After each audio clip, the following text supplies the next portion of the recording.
Good morning, students.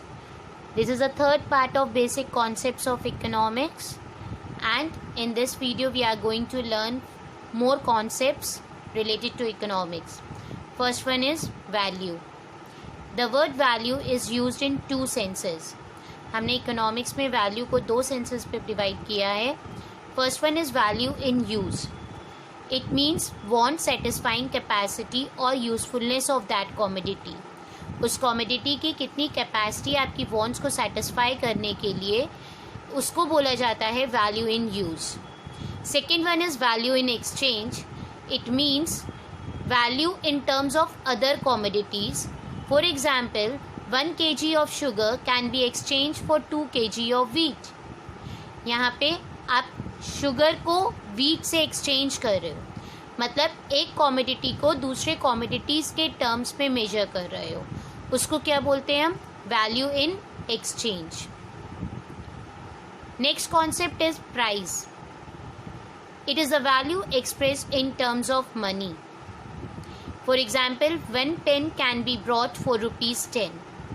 Then the price of 1 pen is ₹10. It means what? जब हम किसी commodity की value price के टर्म में मेजर करते हैं, मनी के टर्म में मेजर करते हैं, उसको क्या बोला जाता है? प्राइस.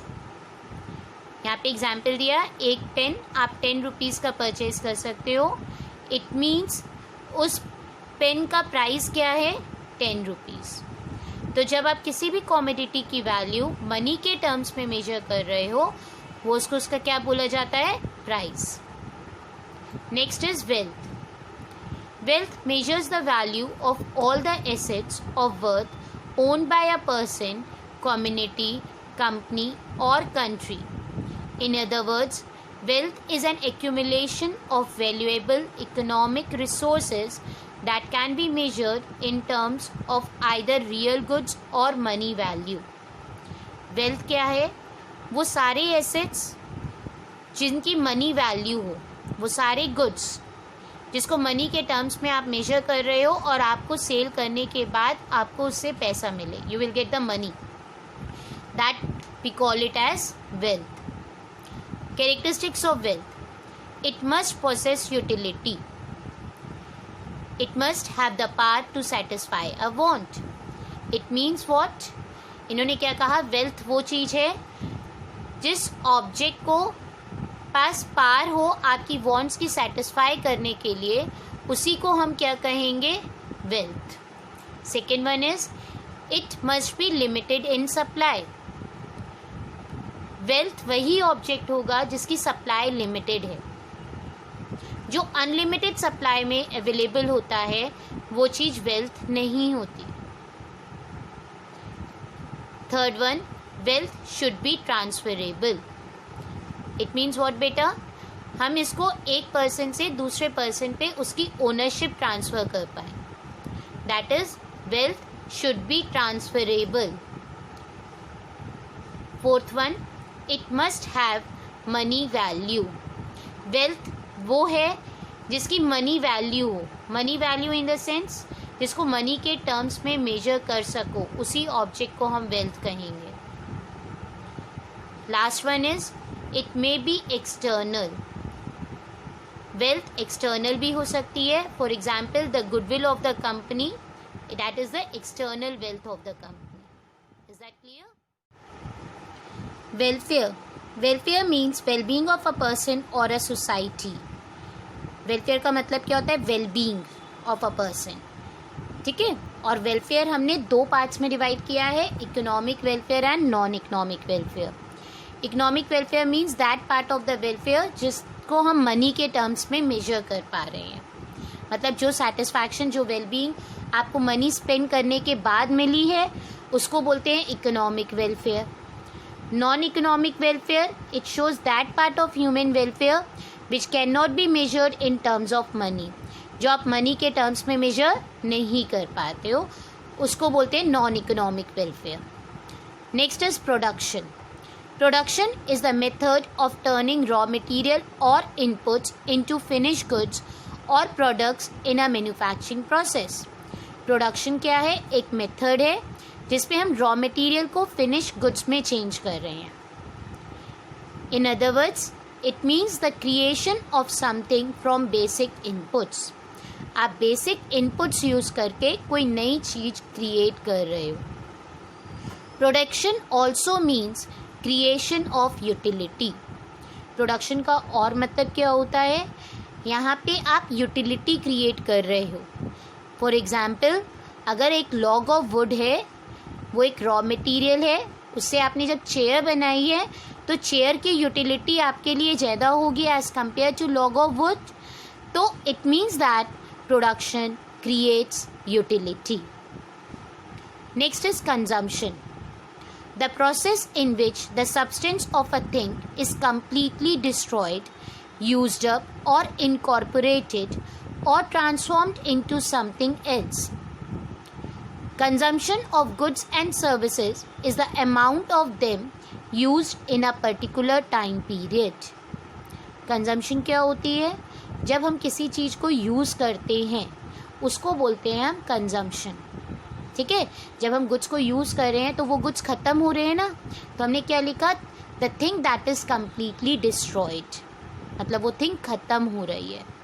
जब हम चौक से बोर्ड पे लिखते हैं तो वो चौक ख़त्म हो रही है ना, it means that we are consuming the chalk. Is it clear about consumption? Now, sustainable consumption. Sustainable consumption is the use of material products, energy, and immaterial services in such a way that it minimizes the impact on the environment so that human needs can be met not only in the present but also for future generations. Sustainable consumption क्या है बेटा?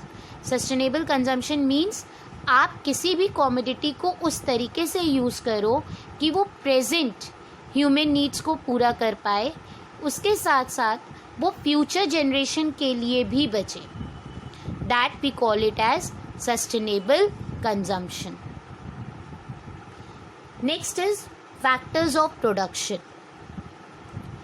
दे are the inputs that we use to produce goods and services so that we can make an economic profit. We divide the factors of production into the following 4 categories: land, labor, capital and enterprise. Factors of production क्या होता है? वो inputs जो हम use करते हैं जिससे हम goods और services बनाते हैं. ठीक है, फैक्टर्स ऑफ प्रोडक्शन को हमने 4 कैटेगरीज में डिवाइड किया है: land, labour, capital and entrepreneur. Land, it refers to all natural resources. All natural resources either on the surface of the earth or below the surface of the earth or above the surface of the earth. All gifts of nature such as rivers, oceans, climate, mountain, mines, forests, etc. are considered as land. It means what बेटा?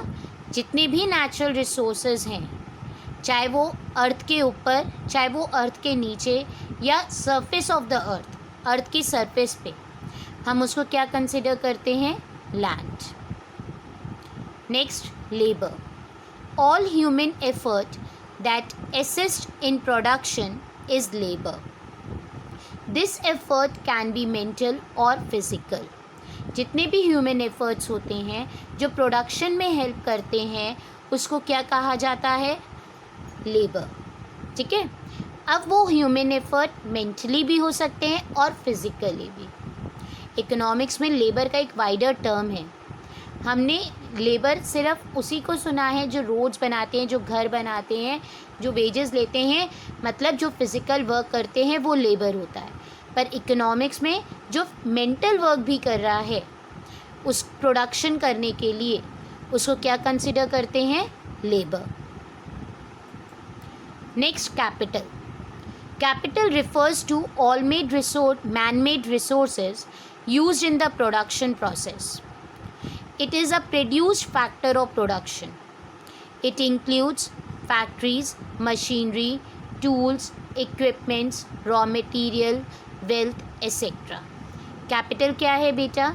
सारे man-made resources से जो production process में use होता है sorry बेटा, capital क्या है? कैपिटल एक प्रोड्यूस फैक्टर ऑफ प्रोडक्शन है।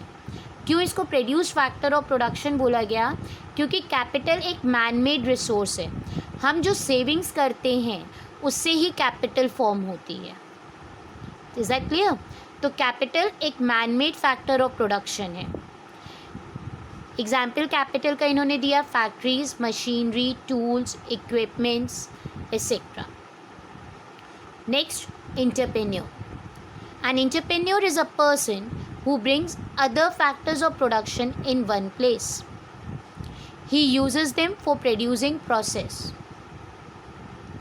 A person who takes the decisions along with the associated risk is an entrepreneur.